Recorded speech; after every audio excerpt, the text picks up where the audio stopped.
No, lo único que no podemos es atención personalizada. El horario de consultas es después de las 7. Con mucho gusto le vamos a firmar, por supuesto. No se pueden poner más cómodos los que están de pie, me da pena que se queden. Se está abriendo un poquito porque teníamos miedo de que lloviera, por eso la empezamos un poco antes. Dice que además yo vi que de la ventana de esta casona increíble. La han recuperado. Los felicito. Hay cosas que son de la gente, que nunca debió perder la gente, y que nos las van quitando con el tiempo, y de pronto uno cree que es así, que está bien, que un lugar como este, en el que me han contado que más de uno de ustedes seguramente hizo aquí, qué sé yo, gimnasia, corrió, lo pudieron usar, y de repente después se cierra, es un lugar donde no entra nadie más. Estas cosas que nos hacen y que motivan de alguna manera que la gente tome decisiones como las que ustedes han tomado últimamente, que ha sido, como le decía a Gustavo Menéndez, al nuevo intendente, ha sido verdaderamente un batacazo, visto de afuera por lo menos, ¿no? De las cosas un tanto asombrosas que ocurrieron en esa etapa en la que ustedes tuvieron seguramente esa metáfora de lo nublado que quedó el cielo, de la oscuridad que de repente sintieron que había y que estamos atravesando en este momento, pero una puertita por donde entraba un poco de sol. A Merlo le venía un poquito de sol. Había ahí un lugar tibio para sentir que no todo estaba perdido. Me imagino que más o menos este ha sido el sentimiento de todos ustedes. Yo estuve por acá el año pasado, ¿se acuerdan algunos de ustedes? No sé quiénes estuvieron allí. Me acuerdo que le debo a Merlo la experiencia de haber viajado después de muchos años en el tren, en el Sarmiento, y se me armó lío porque quedé tan fascinado con cómo estaba el Sarmiento en aquel momento que dije, esto es fabuloso, gracias a mi profesión uno anda por el mundo y los trenes más famosos, por lo menos de los que yo conozco, son los de París, y había viajado un mes antes en unos trenes que estaban un tanto vetustos, y subirme al Sarmiento había sido una gran experiencia. Entonces comenté, ¿por qué no se me ponen cómodos?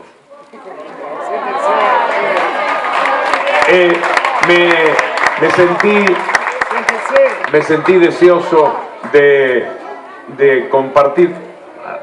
Por si no tenemos a los amigos que se sientan que no ven. No hay mucho para ver, pero más o menos eso es. Y por suerte. Y bueno, el comentario salía en todos los medios porque parecía, para quienes conocen las cosas desde afuera nada más o con la mala intención, parecía un verdadero desbarajuste. Ustedes están viendo la pantalla, podemos ahorrarles ese primer plano a los amigos. Esta es una fotografía con mucho Photoshop, nos dio verdaderamente trabajo, pero aquí vamos a ir poniendo algunas cosas que yo quiero comentar con ustedes en función de explicar o entender, mejor dicho, qué es lo que ha ocurrido, por qué se produjo un cambio tan radical que trajo nada menos que el neoliberalismo a la República Argentina. Ustedes vivieron un cambio muy interesante, al revés, como si los rieles estuvieran con un sentido inverso a lo que estaba sucediendo. Y ustedes conocen un poco posiblemente en Merlo, lo cuento por una situación que se produjo la otra vez que vine. Había unas cámaras raras, había un seguimiento que me perturbó, una sensación de miedo, de algo que no funcionaba de acuerdo a cómo era en cualquier otro sitio donde había estado dando una charla.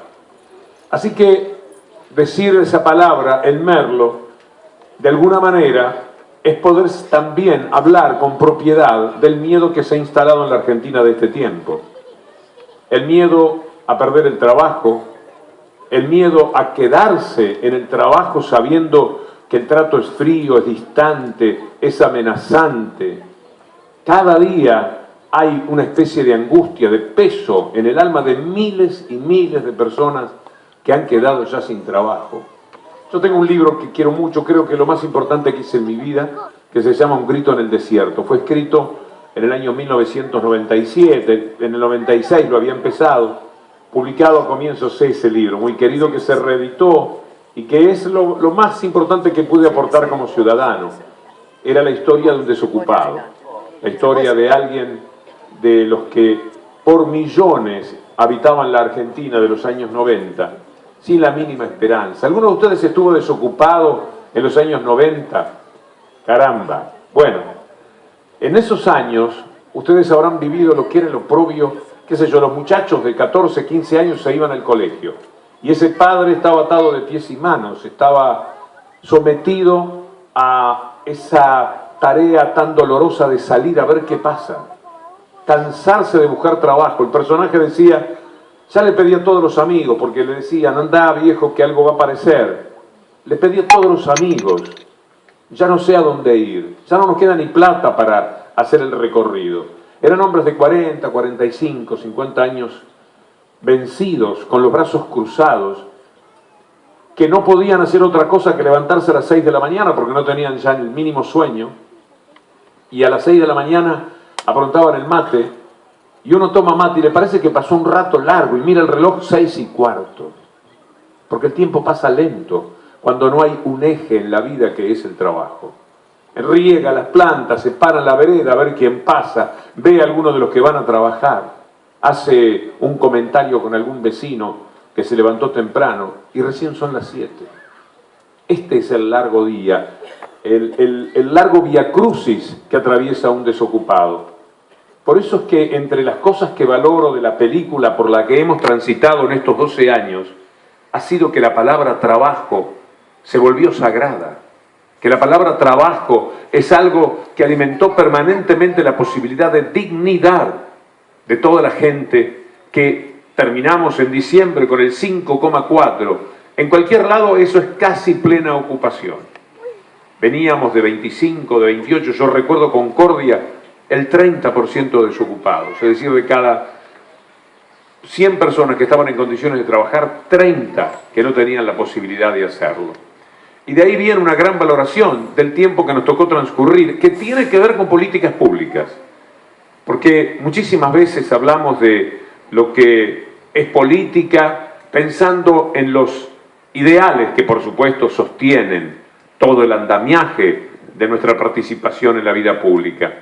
Pero no nos damos cuenta que al final a lo que estamos apostando es a una política pública, a una manera de entender el mundo, a una forma generosa de ver cómo podemos contribuir un poco más a la felicidad de todos. Y que eso lo tienen que hacer las gentes de la política. Por eso es que vacían de contenido a la política permanentemente, porque no quieren la política, porque no quieren que haya quienes estén luchando por la gente. De alguna manera nos tenemos que organizar.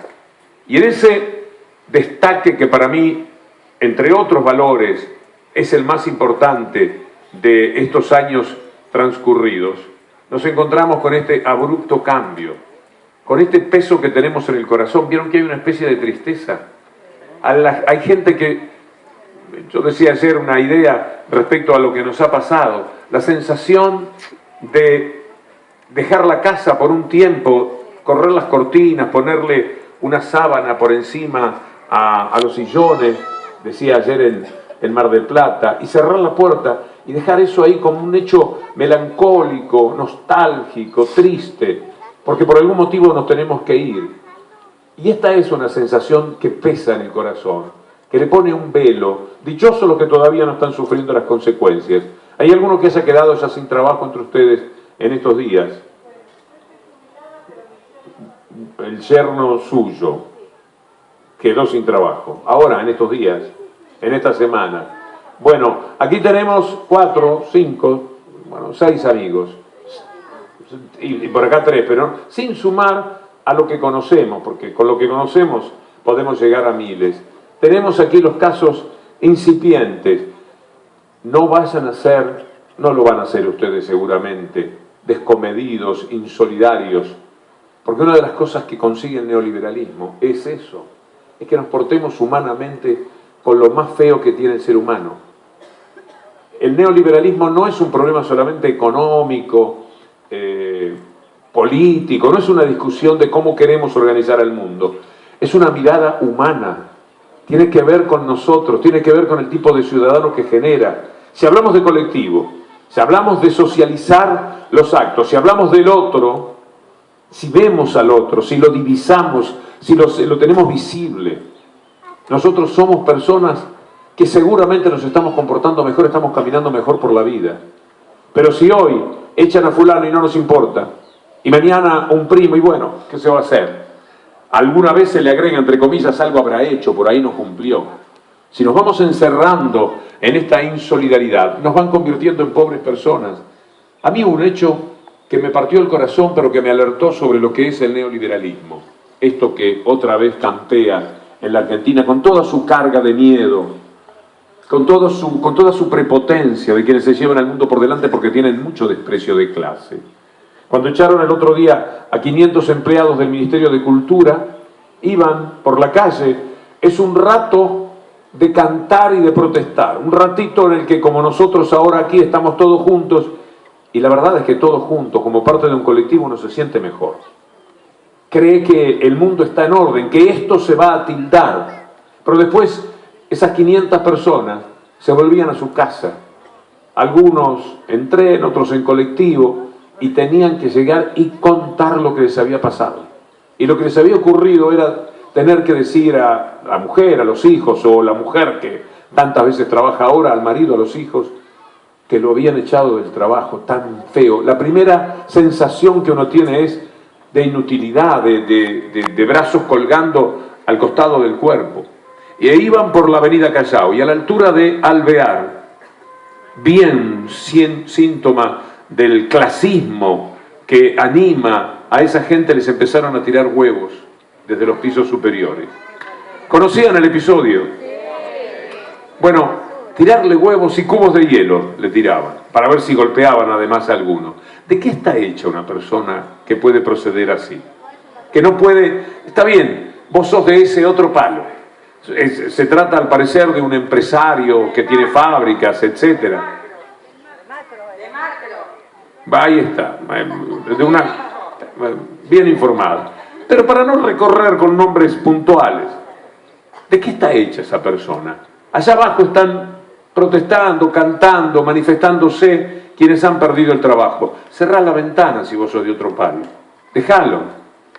Que sigan protestando. Gozalo por dentro si tu venganza contra no sabés qué, tu odio hacia no sabés qué, tu odio de clase, en todo caso, te lleva a ser indiferente, a decir que se jorobe, que se embrome. En la mentira que este gobierno y este periodismo, este periodismo que es el que puso determinado gobierno para que le sirva, para servirse y para quedarse absolutamente con todo, digan que hay muchos más empleados públicos de lo que tendría que haber.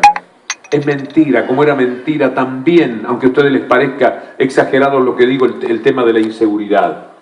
Por eso es que nunca daban números en la materia de la inseguridad. Me gustaría volver después a ese tema. Pero una de las mentiras es que parecía que había trabajo estatal a rolete. ¿Saben ustedes? El número me lo sé de memoria, creo. 698.754 empleados había en los tiempos de Alfonsín en lo que llamamos la Administración Nacional. En el 2015 había en la Administración Nacional 656.000 empleados. 30.000 menos, más de 30.000 menos que en el año 89. En el año 89 vivía menos gente en la Argentina, no sé, serían 35 millones. En el año 89 el Estado no había podido dar todo lo que ha dado el Estado en este tiempo. Entonces, cabalgando sobre esa mentira, hace muchos meses venían trabajando para achicar el Estado, que es lo que a ellos les importa, que el Estado sea mínimo, sea chiquito, sea pequeño, porque no quieren que los más vulnerables, los más necesitados, tengan la cobija del Estado, tengan la protección que el Estado puede brindar. Sin el Estado, yo se lo digo con propiedad, porque vengo de un país donde el Estado ha funcionado muchísimo y le debo todo al Estado. Estar sentado aquí en este momento es algo que yo conseguí por haber sido un alumno que nunca compró ni un lápiz ni un papel. Su familia, mi familia, no tuvo necesidad de invertir un solo peso para educarme, para formarme, para meterme hasta la universidad, a la que dejé para relatar goles como los de Maradona. Pero pude haber seguido la carrera que yo quisiera porque el Estado me protegía, el Estado era el que me curaba. Yo tenía un crecimiento prematuro, a los 14, 15 años era muy grandote, muy alto. Jugaban los juveniles al básquetbol y en todos lados tenía que llevar la cédula porque no creían que tenía menos de 18 y tenía 15. Era muy grandote y esto me generaba un poco de debilidad, entonces me tenían que dar unas inyecciones de hígado de bacalao y de calcio. ¿Alguno conoció las inyecciones de hígado de bacalao? ¿Alguno se dio? ¿Se acuerdan lo que dolía? Petróleo parecía que le ponían a uno en la nalga. El dolor era interminable, todavía lo puedo recuperar. 20 años después supimos que no servían para nada. O sea que me quedó la cola dolorida históricamente para nada. Y las inyecciones de calcio parecía que uno se prendía fuego. Iban calentando el cuerpo, subía la temperatura. No importa. Me estaban curando, me estaban ayudando. Me fui a vivir con mis abuelos porque quedaba a una cuadra del hospital y tenía que ir todos los días. A las 7, a las 8 de la mañana. El Estado me curaba. Vivía con mis abuelos que estaban jubilados. El Estado le daba una protección. Toda la vida rezongó. Siempre mi abuelo dijo que no le alcanzaba para nada la jubilación. Pero no era verdad. Humildemente nosotros comimos siempre. Tuvimos almuerzo y cena y batatas en el horno de leña. Allá le decimos boniatos en el horno de leña. Es decir, tenía absolutamente todo gracias al Estado. ¿Cómo no voy a amar el Estado? Nada más que una mínima gratitud me lleva a pensar que el Estado es lo único que protege, que ayuda, que alienta, que ilusiona a los que son los más vulnerables. Y estos vienen por el Estado. El neoliberalismo va por el Estado. Va contra toda esa posibilidad de dar esos servicios. Quieren que la educación sea privada. ¿Para qué quieren la educación privada? Para cada vez más ser ellos los que pueden gobernar, para que no salga nadie de pueblo a pelear en la política desde abajo, perder 4.000 elecciones, hasta ganar una y poder hacer una vez, probarse una vez para hacer por el pueblo lo que uno siente que el pueblo está necesitando. Y estos lo achican, lo minimizan al Estado, luchan para que el Estado quede vacío de contenido, vacío de valores. Esto es lo que hoy día tenemos y para eso tienen que hacerlo mintiendo. Y entonces, además de dejar a la gente sin trabajo, la humillan, la estigmatizan y lo llaman ñoquis, como lo hicieron con los muchachos que trabajaban, duele hablar en tiempo pasado, ya no están allí, en el Centro Cultural Kirchner, al que por mi adhesión a ciertas músicas y demás, fui un habitué. Debo haber ido 20 veces el año pasado al Centro Cultural Kirchner. Y yo vi con qué mística trabajaban, cómo se esforzaban porque la gente mayor que iba, que descubría un mundo donde podía escuchar a la Orquesta Sinfónica Nacional, a la que nunca en su vida quizás había escuchado en vivo, poder llegar, poder transitar por ese lugar inmenso y tener explicaciones y tener distintas salas donde había todo tipo de servicios. Y lo hacían de una manera que emocionaba verlos. Y los dejaron sin trabajo, los acusaron de ñoquis. Y los despiden como despiden ellos, sin el mínimo respeto. Bueno, a mí me tocó, pero era una empresa privada.